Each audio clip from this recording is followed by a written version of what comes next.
क्या दलितों के साथ अत्याचार हुआ है? 13 में का 18 में काट दिया, 23 में काट दिया और अब उपचुनाव में आप टिकट मांग रहे थे। क्या दलितों को भाजपा कुछ नहीं समझती?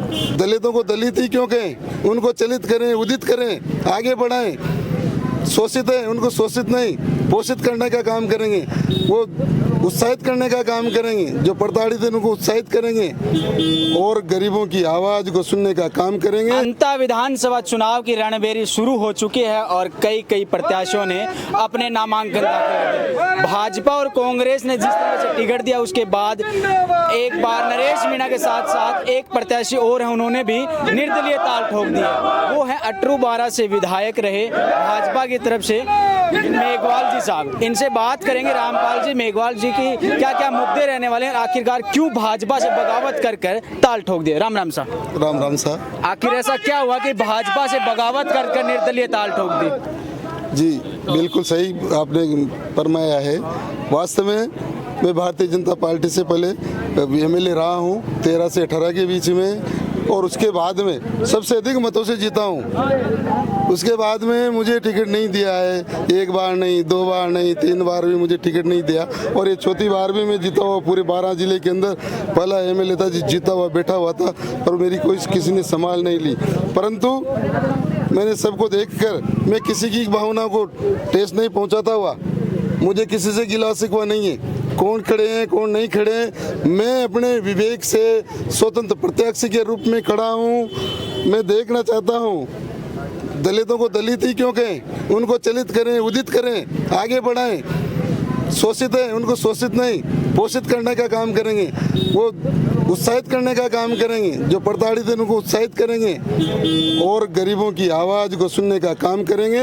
मैं धरातल से जुड़ा हूँ, गांव गरीब का जुड़ा हुआ व्यक्ति हूँ। मैं जानता हूँ गरीब की क्या जिंदगी होती है, दलित पिछड़े वर्गों की क्या जिंदगी होती है, और जो प्रताड़ित हैं वो जिनका यूज किया जाता है, वो कोई से भी पार्टी के जो केवल वोट लेकर दूर हो जाते हैं, उनको संभाल नहीं करते। तो मैं सभी से निवेदन करता हूं और अंता विधानसभा क्षेत्र की सभी जनता जनार्दन से मेरा हाथ जोड़ के निवेदन है, उचित चेहरे को देखो, चरित्रवान चेहरे को देखो। हमारे में गलती है तो उस गलती को बताओ, हम सुधार करेंगे। और कोई ऐसा लगता है तो आप हमें उंगली उठाइए, नहीं तो जो चरित्रवान है, सद्वान जो व्यक्ति है, जो जानता है, इस धरती का अनुभव जानता है, उस गरीब की नब्ज पहचानता है, उस दलित शोषित की नब्ज पहचानता है, उस व्यक्ति को प्रत्याशी तो मैं बन गया हूं, उस व्यक्ति को वोट देकर समर्थन देकर विजय श्री दिलाएं। और 11 नवंबर को वोट अधिक से अधिक संख्या में रामपाल मेघवाल के उसमें चिन्ह आवंटन होगा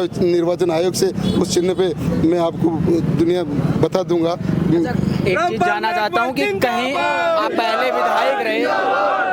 आप पहले विधायक रहे, उससे पहले आप अध्यापक थे, पढ़ाते थे। एक अध्यापक को भाजपा पहले लाती है और टिकट देती है और विधायक बना देती है, लेकिन आखिरकार ऐसा क्या हुआ कि 2018 में आपकी टिकट काट देती? क्या दलितों के साथ अत्याचार हुआ है? 13 में का 18 में काट दिया, 23 में काट दिया और अब उपचुनाव में आप टिकट मांग रहे थे। क्या दलितों को भाजपा कुछ नहीं समझती? नहीं, ऐसा है, जहाँ दलित का अधिकार है वहाँ एसी की सीट ही तो दलित में कोई लड़ना है चुनाव तो। पर दलित नहीं कहूँगा मैं, उदित से कहूँगा या चलित कहूँगा। चलित यानी ऊर्जा देने वाला, करंट देने वाला वो व्यक्ति है। हम पिछड़े हुए नहीं, अगड़े हैं, बैकवर्ड नहीं फॉरवर्ड है। अब इंसान मंगल ग्रह पे रहने की सोच रहा है तो अब धरातल में ऊपर तो उठे धरातल से। तो क्या ये भाजपा नहीं जानती? भाजपा जानती है, सब जानते हैं। पता नहीं उनका क्या निर्णय रहा होगा, ये मुझे पता नहीं है, परंतु मैंने टिकट मांगे हैं, टिकट मुझे मिला नहीं और मुझे पीड़ा है।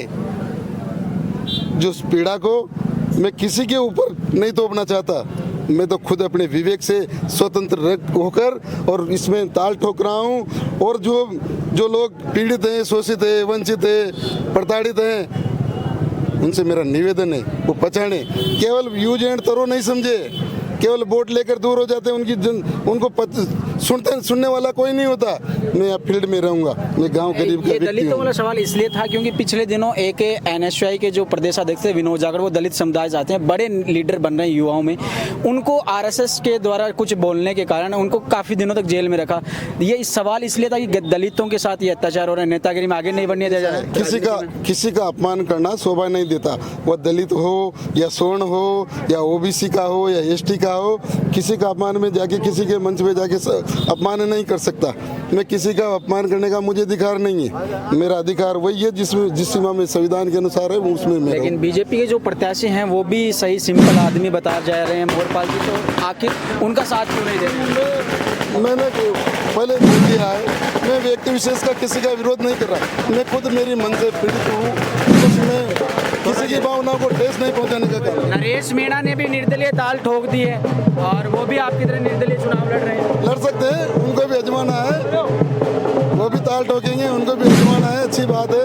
परंतु मैं मेरे विवेक से काम कर रहा हूँ। क्या एसटी के लड़ सकते हैं, ओबीसी के लड़ सकते हैं, जनरल के लड़ सकते हैं, तो क्या दलित नहीं लड़ सकता? कहीं ऐसा तो नहीं चुनाव की जब नामांकन की तारीख उठाने की अंतिम तारीख हो, उससे पहले पहले भाजपा आपको मनाने आ जाए और वापस नामांकन उठा लें? नहीं, मैं हरगिज किसी का कोई सा भी नाम वापस नहीं लूँगा मेरा। मैं चुनाव लड़ूंगा। अच्छा, मुद्दे क्या रहेंगे आपके यहाँ के? सबसे पहले स्थानीय समस्या, जो जिन लोगों को आज दिन तक केवल दंश ही झेला है, वो पीड़ा में रहे, उनकी आवाज़ सुनूंगा, उनके बीच में बैठूंगा, उनके मन की बात सुनूंगा। यहाँ की जो समस्या है वो जो भी है, उस समस्या का समाधान करने के लिए मेरी जान में जान रहेगी, वहाँ तक मैं उनके साथ लड़ूंगा। क्षेत्र की आवाज़ उठाने के लिए पूरा प्रयास। 3 मुद्दे जो आप यहाँ करना चाहेंगे प्राथमिकता से? प्राथमिकता के मुद्दे तो खूब सारे हैं, परंतु अब जनता के बीच में से उभर के जो आएगा और उसमें से मेन चीज़ कौन सी निकलेगी, उस चीज़ को प्राथमिकता से लेंगे।